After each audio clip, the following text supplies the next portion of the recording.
Good evening, everyone. This week's Parsha is Parshas Naso, Tavshin Pei Vav 5786. We will begin in the middle of the Parsha, Perek Vav, chapter 6. Now, this part of the Parsha deals with a Nazir. A Nazir is a person who takes upon himself what's called to be a Nazir, which means that he is going to be abstaining as a Nazir. He's going to be abstaining from wine or any grape products. He is not going to cut his hair, nor shall he come contaminated, ritually impure from a dead body. Those are the three things that he does.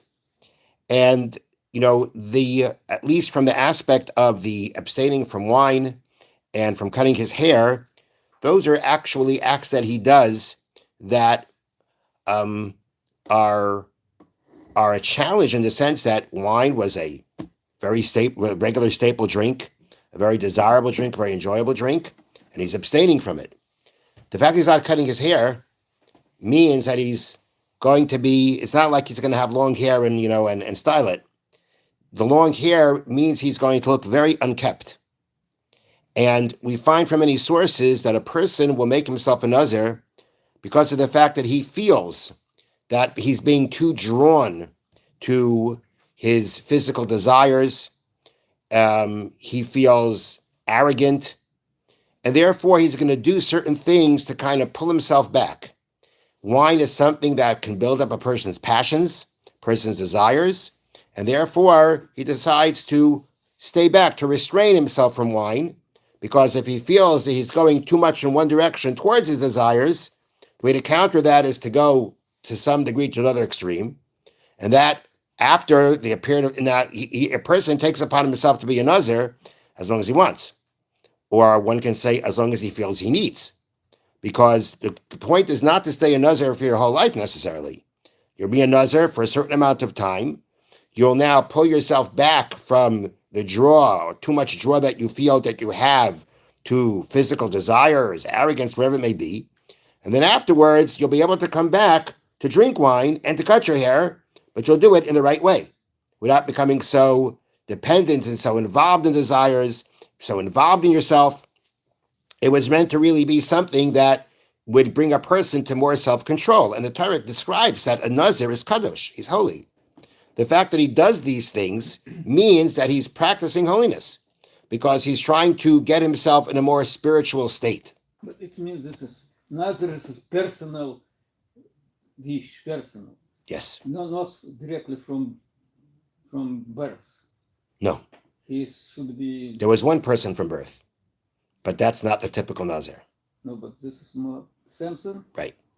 Because right. This is only one. Right. I said typically not. Who else? I don't know anybody else. So I'm saying there was, it's I don't know anybody else. So yeah, it doesn't come from birth. Now, there is a halacha that a father can make his son a Nazir. We're not going to get into that right now. There is such a halacha. But Samson is like one who was born. Yes, correct. Now, I just mentioned that the amount of time that a person is a Nazir is based on the amount of time that he decides for himself. Is there a minimum time? Or when a person, let's say a person says, the Mishnah says, if a person wants to take upon himself to be a Nazir, he says, Hareini Nazir.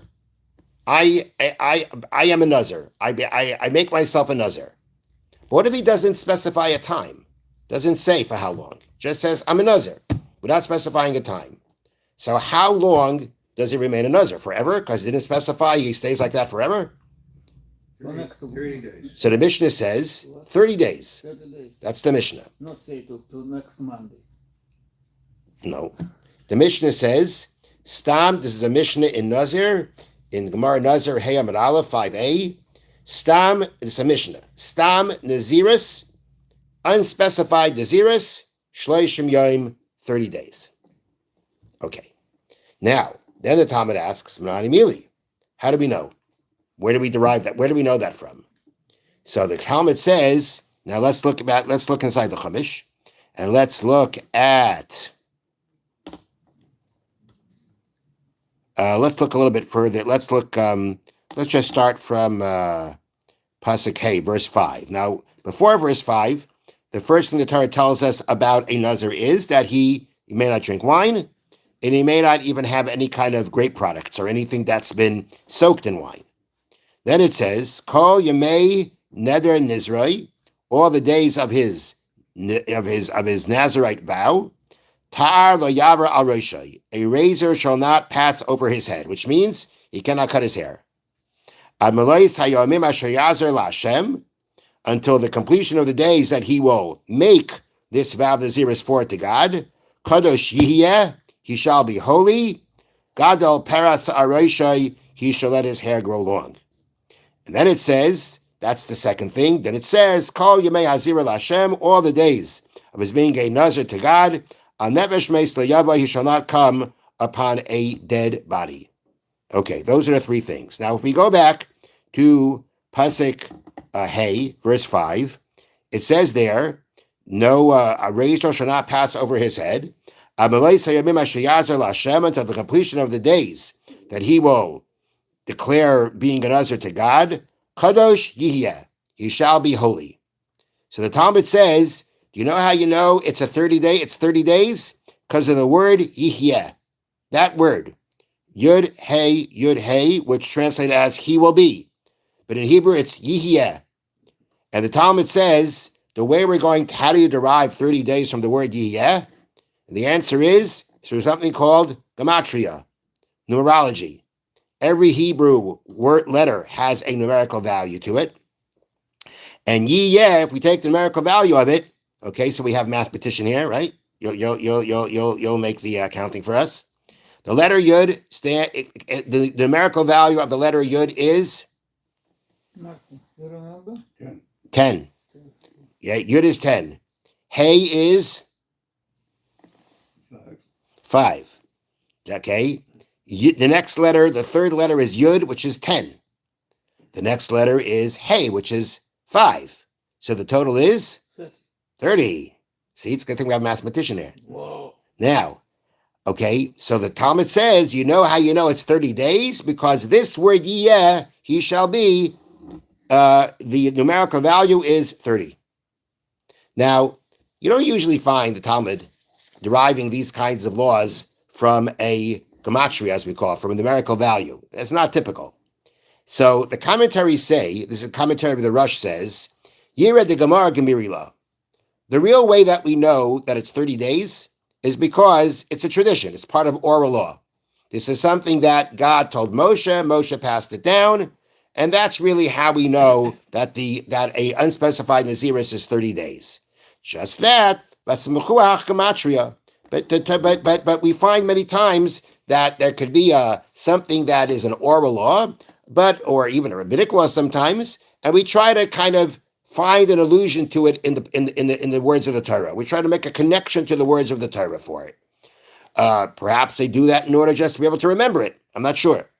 But the point is that this word Yiyeh, by which we're saying this is the word that was decided to help us, let's call it, to help us remember, or this is the word that was used in the Torah to connect that oral tradition, that's the word Yiyeh. Because we have an oral tradition that a unspecified Naziris is 30 days, and here we have the word Yihiyeh. Okay, which equals 30. Now, is there another word here, maybe in this parsha, that equals 30? I don't know. I didn't go measuring it. I didn't go looking. Probably. What? Probably. Maybe this is the first one. I don't know. But, so it's very interesting, so it was random that they picked this word. They found a word with numerical value 30, and therefore they took that word. And it could have been some other word, but for some reason it's this word. Maybe it's the first time there's a word that's the value of 30. I don't know. Maybe it's a rare word. Where? No. Very common word. Yeah. Are you going to tell us what it means? Holy, he will be holy. Why? Well, because you said it, and I have no idea what it means. His being a Nazir is a state of holiness. I don't know what that means. That means, I said before, a person who abstains in order to make sure that he should be more spiritual is holy. I guess I don't know what holy is. That's a whole separate discussion. Okay.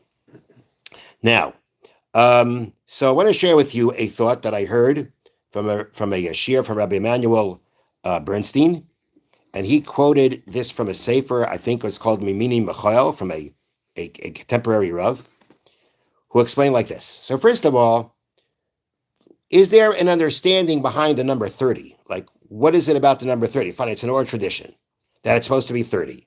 But is there something behind that number?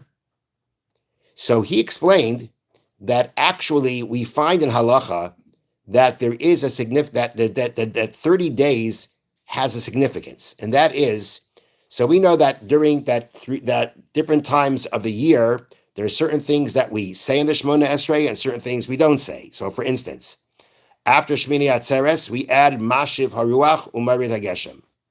Once we hit the first day of Pesach, we stop saying that. And then again, we start saying it. Now, the halacha is that if you're supposed to say Mashiv Haruach and you completely forgot to say it in the second bracha of the Shemona Esrei, you got to start all over again. No good. Once you have to say Mashiv Haruach, it is an integral part of the text of the Shemona Esrei, and without it, you have to say the Shemona Esrei over again. Okay? Now, what happens though, if let's say, a couple of days in after Shemona, a couple of days after starting to say Mashiv Haruach, you're not sure. I'm not sure if I said it or not. So the halacha says that you have to follow what's your habit. If until now you have not been saying Mashiv Haruach, then if you're not sure if you did, you have to assume that you're still just continuing that habit that you had before. And what does it take to change the habit? 30 days. 30 days of reciting Mashiv Haruach Umarid HaGeshem is going to be the amount of time that we say after that point you have developed a new habit. Your habit now is to say Mashiv Haruach. And that new habit comes about after 30 days of reciting it. So the number 30 is a number where that's a number that at this point, if you want to make a change, the change is there. And it's somewhat, and you've changed yourself to a certain degree. In this case, Saturday is in the Talmud or where? But what I'm talking about? Yeah. Yeah. The Saturdays. Yeah. Yeah. Now, so therefore, as we mentioned before, the person who wants to become a Nazir is a person who feels that he needs it. He needs to do something. He needs to abstain. He needs to be less mundane, less, involved in his physicality. And the less physical you are, the more spiritual you are, the more holy you are, the closer you are to Hashem. And after 30 days of abstaining, after 30 days of trying to change your habit, to change your habit of being so, desirous, so lustful, after 30 days of pulling back from that, some change has been made. You can already assume some change has been made. You may feel that you need more in order to really get a hold of things, and that's up to you. You can make it more. But it's got to be at least 30 days, because with 30 days, some kind of a change can happen. And that change is meant to be a change. It's not just like, for 30 days I'm holy, and then after that I'm going back to what I am before. For 30 days, I'm supposed to be working on making myself, getting more control over myself by abstaining, so that when I go back to drinking wine, when I go back to cutting my hair, I'll be a different person than I was before. I'll be back to doing these things, but I won't be so mundane, so physical. And so Naziris is meant to make a change in a person. Make a change, and a change is meant to last. And it's very interesting, because now I'm going to share with you a thought on something later in this chapter. And this is Pasuk Chaf, verse 20. Again, it's in the same chapter, Perek Vav, chapter 6. And now it's verse 20. Now at this point, the Torah is talking about that the Nazir has completed his time that he took upon himself to be a Nazir, and that there is a process that he goes through to basically end his Naziris. There are sacrifices that he brings. He cuts his hair. There are certain, and part of the sacrifice is to waive part of the sacrifice. And that's going to be pasuk chaf. Ve'hinif oisam hakayin tenuf alefnei Hashem. The Kohen shall wave certain things that he'll take from the Nazir. He takes from the Nazir certain parts of the animal, certain breads that were mincha offering, and the Kohen waves them. Besides for the breast of the animal that's waved and the foreleg that is separated and given to the Kohen. So he goes through the process. That's the point. And then it says, Va'achar yishta Nazir yayin. And after that, the Nazir will, or the Nazir may, drink wine. Okay? Now, the commentaries are bothered by the fact that it says, and after doing all that, the Nazir will drink wine. But he's not a Nazir anymore. Why are you saying the Nazir will drink wine? He's not a Nazir anymore. Afterwards, he could drink wine because he's not a Nazir. Not that the Nazir will drink wine. And therefore, the commentary of the Ksava Kabbalah, citing the Abarbanel, explains that the point is like this.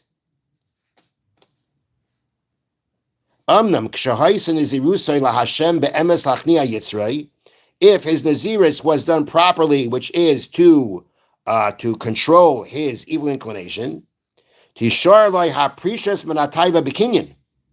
then that abstention will now become part of him. And then even after the Naziris is over, and after he's drinking wine again, the title of a description of being a Nazir is appropriate for him because he's not going to betray it. Meaning, as a Nazir, he was working on having more control of his Yetzer Hara by abstaining.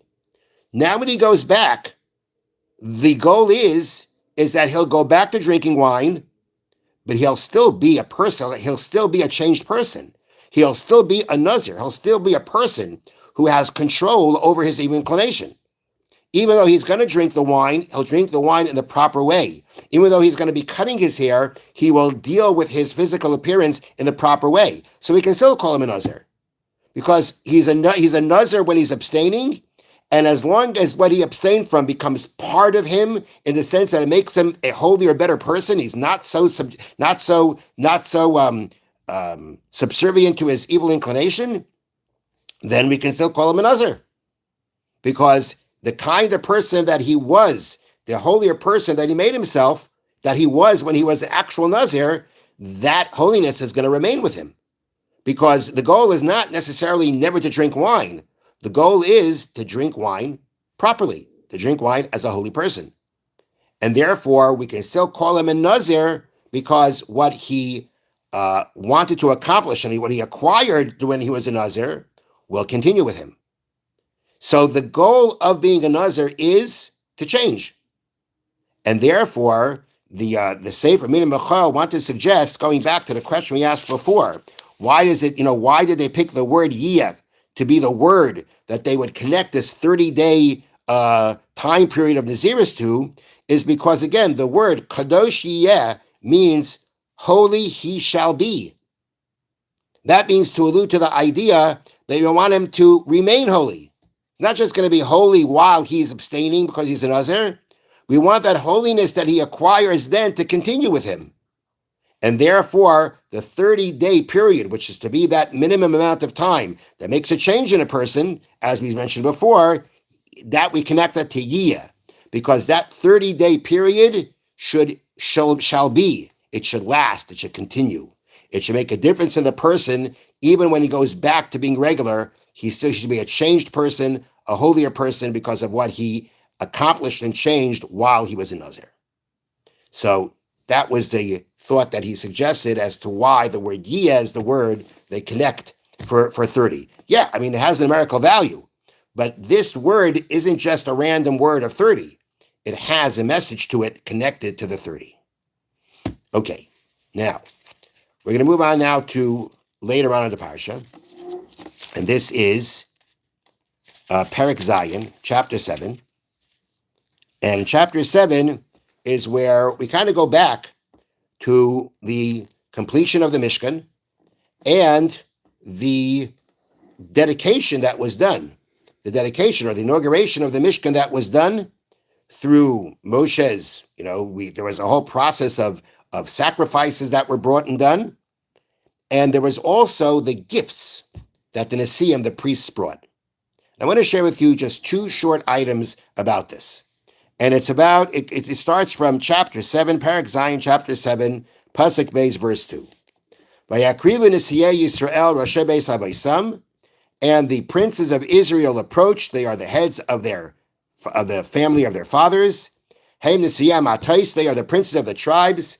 Heim Moimdim Al Abakudim, they are the ones who stood by the count that we read about in Parshas Bamidbar. Vayaviu es karbanam lefnei Hashem, and they brought their offering before Hashem. Sheish eglois tzav, 6 covered wagons, right? 6 covered wagons, ushnei asar bakar, and 12 cattle, agol al shnei anesiim, a wagon per 2 princes, the shar le'echad, and a shar for each one. Vakrivu isam lipnei hamishkan, and they brought them before the Mishkan. Okay, so the Torah tells us 6 wagons, 2 princes per wagon, 2 princes, 2 wagon per wagon, and then each one dedicating his own ox.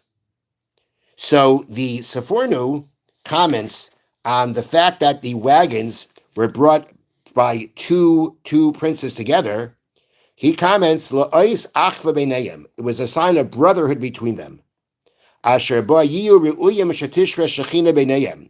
That through that unity that the Jewish people have, the divine presence of Hashem will rest amongst them. Ka'amrai, as the Torah states, Vahi b'shurin melech b'sasif rashei am yachad shivtei Yisrael. Hashem is king in Yeshurun, when the heads of the nation gather together the tribes of Israel. That means Hashem is king amongst the Jewish people when there is Yachad, when they are unified. Al-Hefach, opposite from what the prophet later on said, Chalach libam ata yashamu. Their hearts are divided, now they shall be guilty. Which means that if the divine presence of Hashem is going to rest amongst the Jewish people, they must have unity.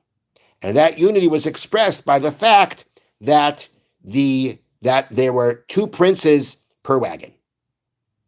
So it sounds to me like, the wagons were donated. Now, what were these wagons for? Wagons were because when the Mishkan was taken down for traveling, they would load the Mishkan onto the wagons. That's how they would transport it. So, the fact that it was 1 wagon per 2 princes. Now, again, this is all them doing it. It's not like this is not Hashem telling them to do this. This is a voluntary gift that they're giving. And they decided that they will do 2 princes per wagon. Sounds like they could have maybe each one donated a wagon, right? Only 6 wagons? You do 12 wagons. See, but the more the merrier. But it seems like they decided intentionally that no, they're going to do the wagons together, because that is how they're going to express their unity. And as the Sefornu says, unity is essential for what they're trying to accomplish, which is that the Shekhinah, divine presence of Hashem, should rest and remain together with the Jewish people. Now we read on a little further. Hashem said to Moshe, saying, Kach meitam, take from them, take the gift. And they shall be to do the work of the tabernacle, the Mishkan. You shall give them to the Levites, each one according to his work. Now, so they bring it, and Hashem says to Moshe, take. Was there a problem with taking? Why did Hashem have to tell Moshe to take? I mean, they brought a gift. Makes a lot of sense to have this gift. So why wouldn't Moshe accept it? Hashem needs to tell him to accept it? So again, the commentary of Sefornu says, Ki chashav Moshe shia kol ma'aseh Leviim ba'kosef. Because Moshe thought that all the carrying of the Leviim will be by shoulder, meaning they're going to be carrying it themselves. As we find that the family of Kahas carried the Aron, the menorah, the shulchan, the mizbeach, that they carried themselves. There was no wagons for that. So the foreigner says that Moshe had to be told to take them because Moshe thought that everything would be carried. The Orach Chaim says a similar idea, that Moshe didn't want to take them because he never received any kind of, direction to take them from Hashem. And the princes who brought this on their own, Shiaru B'daitam, they thought, the beams, the sockets weigh a lot, and they need wagons. Hashem agreed to it. So Moshe was like, he wasn't doing anything until Hashem said something, and they felt that this should be done because they're heavy, and the proper way to transport them is on wagons. Now the Sefornu says that Moshe thought they would carry it themselves, which could mean that as heavy as they are, you have enough people carrying it, you can carry it. But clearly, it makes more sense to carry it, with these wagons. But Moshe, and as the Sefornu says, Moshe thought they would carry it by themselves. Why did Moshe think they should carry it by themselves? The answer is it's more of an honorable thing. If you want to show greater respect to these things that have to be transported, if they themselves carry it, that shows how precious it is to them. It's a much greater sign of dedication and respect if they carry it themselves. So Moshe thought, according to Sefornu, that's what they're going to do. The Nesiim, they didn't think that way. In their minds, it made sense to go ahead and carry these very heavy things with wagons, transport it that way. And at the end of the day, Hashem agreed to them, because he said to Moshe, take them, use them, distribute them to the Leviim in order to transport everything. But it's very interesting that, again, you read the Psukim, it says, Hashem says take. Why does Moshe be told to take? What's wrong with, why would he think not to take? So at one level you say, well, Hashem didn't tell him. But the Sefornu says, meaning everything else Hashem told him to do, so he wasn't sure what to do with this. But the Sefornu says that he thought that the proper way to go is that everybody should carry it, just as the family of Kas carried the articles that they were supposed to carry, they carried it themselves. Moshe thought everything else would also be carried in that way, which we could say Moshe thought was a more respectful way that it should be done. But at the end of the day, Hashem told Moshe to follow what the Nesiim did to make the transportation of these heavy objects much more feasible. Thank you for listening. Have a wonderful evening.